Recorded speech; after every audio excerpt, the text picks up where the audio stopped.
كوتش احمد. ايوه حبيبي، انت عارفني؟ طبعا يا كوتش، ومين ما يعرفكش؟ ده انت فيديوهاتك مبهدله السوشيال ميديا. كان عندي سؤال بعد اذنك. حبيبي الله يكرمك، امرني. الدهون يا كوتش اللي في اسفل الصدر وفي الخواصر دي علاجها ايه؟ علشان انا بجد تعبت منها. بص يا كوتش، عشان تقدر تحرق دهون الصدر والخواصر لازم تتبع الثلاث خطوات دول وتتاكد ان انت ماشي عليهم بالملي. اول حاجه لازم تبدا تنفذها اللي انت تمشي على مدار اليوم بتاعك.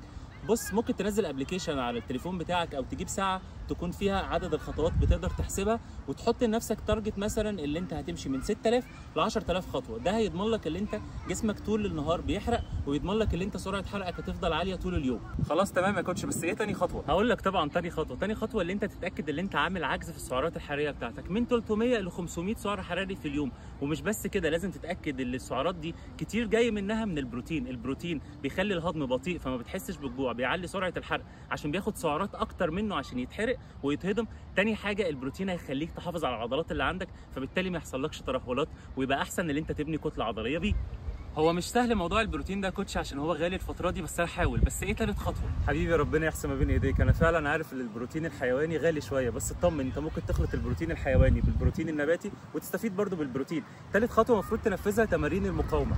بس انا شخص مسالم يا كوتش، مش بتقاوم حد. مقاومة ايه يا ابني؟ أنا بقول لك تروح تمارين مقاومة، يعني تروح الجيم تشيل حديد أو تلعب في البيت ضغط أو سكوات أو الحاجات دي. مقاومة ايه؟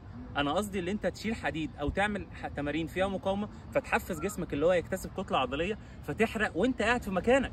بجد يا كوتش؟ يعني ممكن أحرق دهون وأنا قاعد في مكاني؟ أيوه طبعا تقدر تحرق دهون وأنت قاعد في مكانك. اعمل بس الثلاث خطوات دول وراهنك اللي أنت بعد شهر لشهر ونص هتشوف نتيجة عمرك في حياتك ما شفتها. جرب بس الموضوع. إن شاء الله يا كوتش هجرب، وإن شاء الله تطلع عندك حق. أطلع عندي حق؟ وأنت عامل متابعة أساسا؟ متابعة؟